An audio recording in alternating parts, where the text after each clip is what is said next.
महाराष्ट्र विधानसभा की 288 सीटों पर कौन कहां से चुनाव लड़ेगा, नामांकन वापस लेने के बाद इसकी फाइनल तस्वीर साफ हो गई है। राज्य की करीब 102 सीटों पर चुनाव लड़ने वाली कांग्रेस के खाते में एक ऐसी सीट भी है जहां पार्टी पंजा निशान के बदले प्रेशर कुकर सिंबल पर चुनाव लड़ेगी। यह सीट है कोल्हापुर नॉर्थ की। कोल्हापुर नॉर्थ सीट पर 2019 में कांग्रेस के सिंबल पर जयश्री जाधव ने जीत हासिल की थी। इस बार पार्टी ने जयश्री की जगह छत्रपति साहू महाराज के वंशज मधुरिमा राजे को टिकट दिया था। इससे नाराज जयश्री ने शिंदे की शिवसेना का दामन थाम लिया। टिकट मिलने के बाद शुरुआत में मधुरिमा यहां जोर शोर से कैंपेन कर रही थी, लेकिन आखिरी वक्त में मधुरिमा ने नामांकन का पर्चा वापस ले लिया। नामांकन वापस लेने की एक वजह उन्होंने कांग्रेस के बागियों को मैनेज नहीं कर पाना बताया था।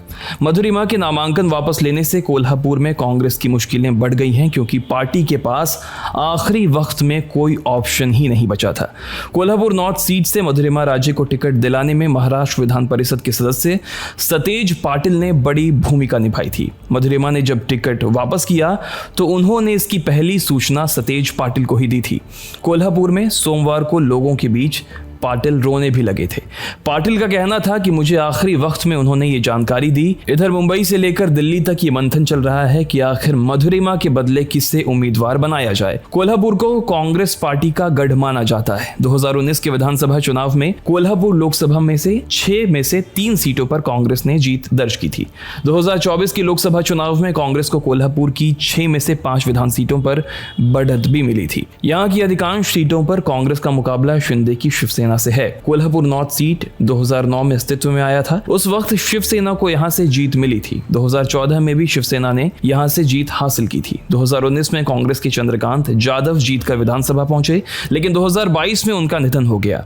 कांग्रेस ने बाद में उनकी जगह उनकी पत्नी को मैदान में उतारा। मधुरिमा राजे के मैदान से हट जाने के बाद यहां कांग्रेस निर्दलीय उम्मीदवार राजेश लाटकर को उम्मीदवार बनाने की रणनीति पर काम कर रही है।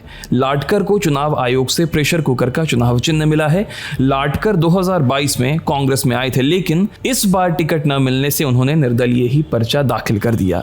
अब बदली हुई परिस्थिति में कांग्रेस के स्थानीय इकाई राजेश को ही समर्थन देने के पक्ष में है। इसके लिए मुंबई और दिल्ली प्रस्ताव भी भेजा गया है। राजेश लाटकर को राजनीति पिता से विरासत में मिली है। उनके पिता भरत लाटकर सेवा दल के बड़े नेता थे। हालांकि राजेश कुछ सालों के लिए शरद पवार की पार्टी में भी शामिल रहे।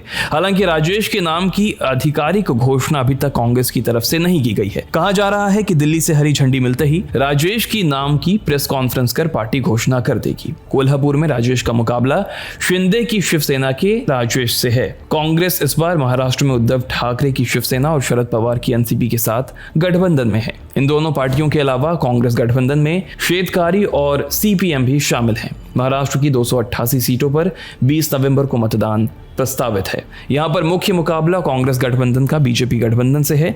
बीजेपी गठबंधन में इस बार एकनाथ शिंदे की शिवसेना, अजीत पवार और एनसीपी के साथ 4 अन्य पार्टी हैं। सीटों के लिहाज से तीसरे सबसे बड़े महाराष्ट्र में सरकार बनाने के लिए 145 विधायकों की जरूरत है, जिसके लिए सारी पार्टियां अपनी दावेदारी पेश कर रही हैं। बाकी आगे क्या होता है अपन आपको आगे बताते रहेंगे। देश दुनिया की खबरों के लिए बने रहें TV9 भारतवर्ष के साथ।